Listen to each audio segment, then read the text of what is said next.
Have you been to 7 Front Street? If not, plan to visit this colorful tavern tonight. Mingle with exciting, interesting people from every corner of the globe. Meet Lil, the genial proprietress. Tonight is King's Night at 7 Front. Meet the famed author Kenneth Allen King, now compiling a book based on the thrilling real-life dramas that are played nightly against the colorful and mysterious backdrop of this great city's waterfront. Remember the name, 7 Front Street.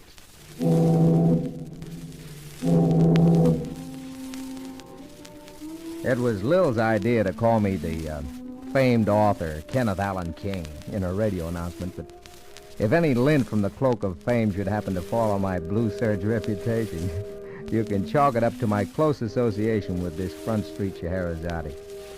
You gotta meet Lil to appreciate it. When it comes to knowing the whys and the wherefores of her clientele, she makes the local constabulary look like a bunch of sideshow crystal gazers. Well, if you're all set, let's go inside 7 Front and be set to expect anything to happen, because it usually does.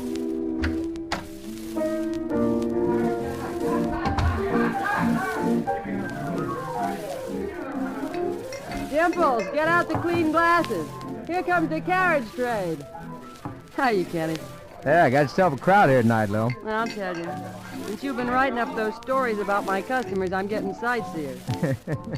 You're getting fancy with those radio announcements of yours, but what happens if your thrilling drama played against the colorful and mysterious backdrop of this great city's waterfront turns out to be nothing more than somebody griping about your clam chowder? When that happens, Junior, Venus will have grown arms and be hopping tables. For that, I'd like to see. Stop that music. Uh-oh. Better sit down, Kenny. I said stop that music before I throw you all in the river. Go on, stop it. So you were worrying about nothing happening, huh? What's that all about? Just take it easy and watch and listen. Hey, you at the piano. Gonna stop playing, or do I have to pull it down over those tin ears of yours? Take off, Galley. You're boiled. Yeah? Hello, Gilly. Play me a request. Yeah, well, next time you'll do my request first. Hey!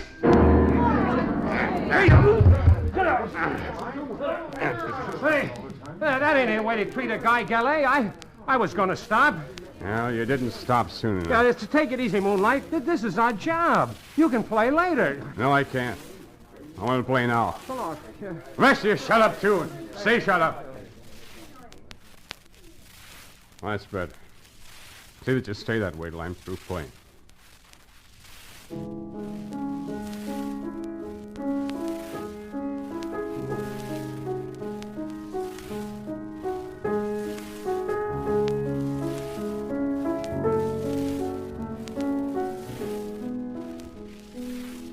What's the story, Lil? And don't tell me there isn't one. There's the story. Who is he? That's Moonlight Gillet. Here's a match. Oh, thanks. Moonlight, huh? Oh, you must like Beethoven. Moonlight Sonata. That's all he ever plays. Why? That's the story. What's happening? Moonlight's real name is Paul. Paul Gillet. French? Father was French. Mother an American. Paul's father was a lawyer and a hard-headed businessman. He wanted the kid to paddle in his footsteps, but it was no dice.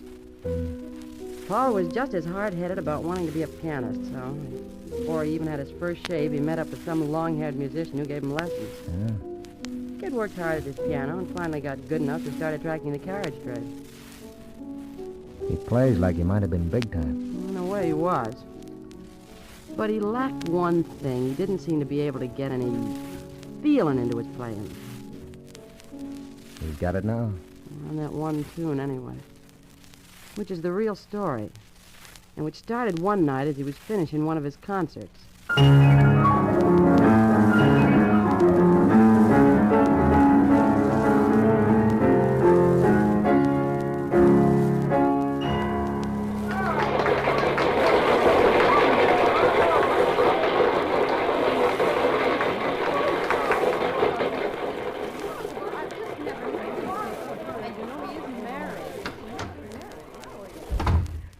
Polish, my boy, you were wonderful tonight. Magnificent.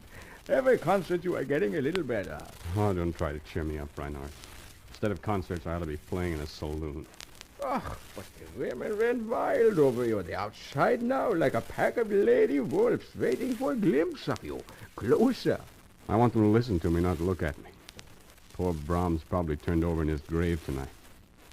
No feeling. I played every note that was written. Faultless technique. But something was missing. What is it? You won't be angry if I tell you what I think? I'd like to know. Paulus, my boy, every great musician of the past, Beethoven, Tchaikovsky, Brahms, Mozart, all had one person in particular to play for. A person who inspired them to play with a feeling that comes not from the fingers, but from the heart. Now, but I don't think I have to add, Paulus. That person was usually a woman. Oh, don't let anyone in, Reinhardt. Tell them to go away. All they do is ask a lot of foolish questions and want autographs. Sometimes I wish I didn't know how to write my own name. I better go see Paulus. Maybe it ain't an autograph hunter.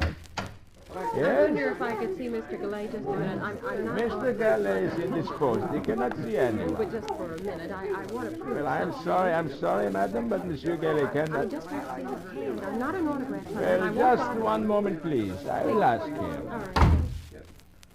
Who is it? A young woman, Paulus. She says she must see you. What about? She wouldn't say. She's very beautiful, Paulus. So what? All she said is she has a very special request to make of you. Probably wants my autograph backwards. She's very beautiful, Paulus. Reinhardt, if you think you're going to talk me into... Oh, all right. It'll please you, send her in. All right, madam, you may come in. No, go away, please. Mr. Gallet is tired. How do you do? How do you do? Reinhardt told me you have a very special request to ask him. I have. Oh, what is it? May I see your hands, Mr. Galay? Oh, what? My hand? Yes, may I see them? What in Himmel does she want to do? Read his palm yet? Well, I certainly. Here, look at them. Oh, how beautiful they are. They're so sensitive. You're not a palmist, are you? Oh, no, I've always been fond of hands, especially artistic, expressive hands like yours. I knew I was right and they were wrong. They? Who's they? Wrong about what? Well, during the intermission, I heard several people comment that your playing was technically perfect, but you didn't play from the heart. They were right. You were wrong. Oh, no, I'm not. Maybe you didn't play from the heart tonight, but you will. You can't do anything else with those hands. I'm being very impolite, babbling away like this. Thank you so much for your kindness, Mr. Galay, and don't worry about playing from the heart. Those hands won't let you down. Oh, thank you, miss. Oh, I say, are you going? I mean, must you go? Yes, I must. Well, don't you want me to... Well, I mean, can't I autograph your program? Oh, thank you so much, but I really must go. Good evening, and thank you again. Hey, I mean, wait a minute. Yes?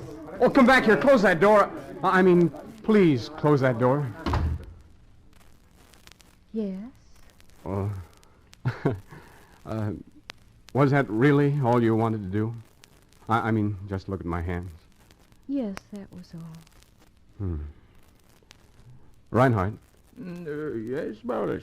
you won't have to wait for me. I'll take a cab to the hotel. But, Paulus, I don't mind waiting for you. Besides... Reinhardt, you won't have to wait for me. Well... All right, Paulus, I go. And see that you play with more feeling at your next concert, no?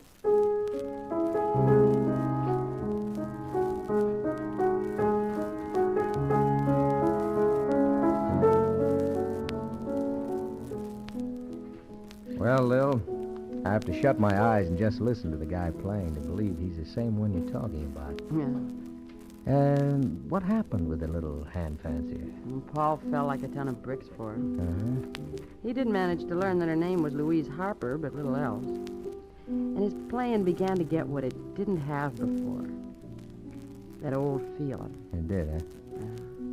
Moonlight's old music teacher, Reinhardt, was all happy about it, too, but being a cautious soul, he suggested to Paul that it might be a good idea he might do a little checking before he got too serious. Paul thought it was all a big joke. And then what do you think old Reinhardt said about you? Well, I'm a little afraid to guess. Oh, well, he said, Paul, You know how he talks. Big double chin wobbling up and down like a turkey gobbler. And, Paulus, he said, this woman you say you love, this lovely girl who want only to have a look at your hands, und who for that past month ain't had chance to look at anything else, do you know who she is? Why, I said, she's Louise Harper. And he said, I mean, what her background is, where she comes from. Why, might even be a married woman, Paulus. And what did you say to that? Well, I said, Reinhardt, she can be married to a million men. I don't care what she is. All I know is that I love her very much. All I know is that when I play now, my fingers are no longer cold and mechanical, but warm and alive. Oh, Louise.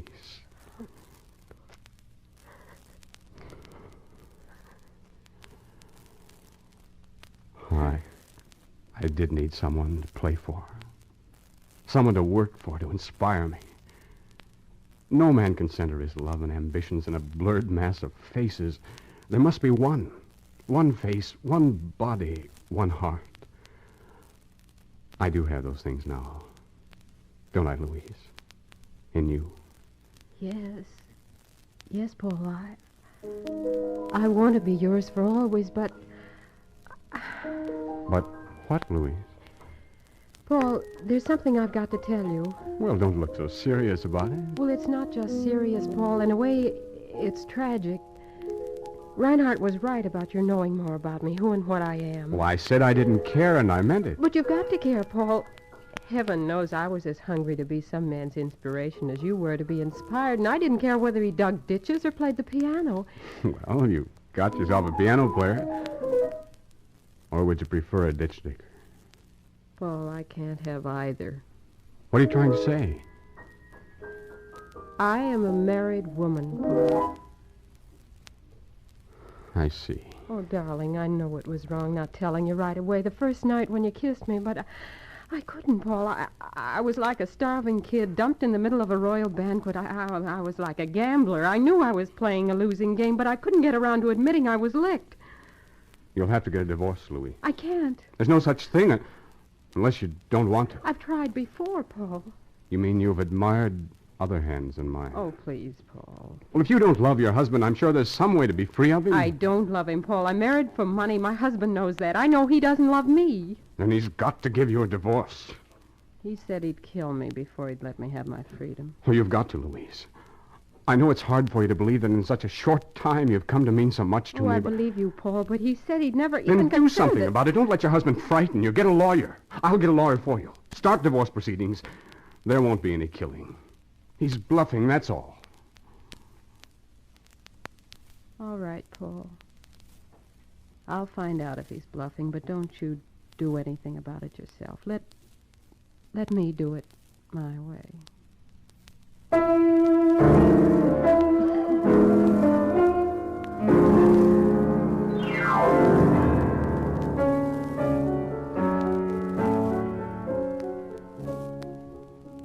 Hey, Lil. Yeah, Dimples?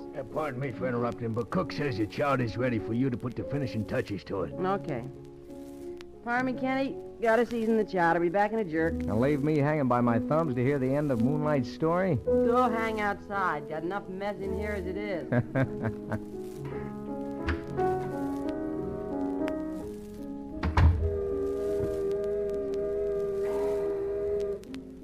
Say, Bub, Yeah? ain't you the writer guy who's getting stories from Lil for a book? Yeah, that's right. Did she tell you any tonight? She's telling me one right now. That is, she had to stop for a minute to perform some sort of ritual over her clam chowder. Sounds like Moonlight said it again. She's telling me his story now. I always thought the guy was nothing but an old-fashioned distilling stiff. The way he'd all of a sudden order all the customers to please close their potato traps while he played that tune. But when I gets wind of the whole story, I just clams up automatic when Moonlight goes into his act. Well, just quick like, how, well, I mean, after Moonlight told this girl he was in love with to call her husband's bluff, get a divorce. What did she do? Oh, now that'd just spoil the story for you. Let Lil finish it. And speaking of stories, Maybe I got a little business deal I could make with you. All right. Here's some change. I gotta get back in. I ain't looking for no handout, mister. I got a story for you.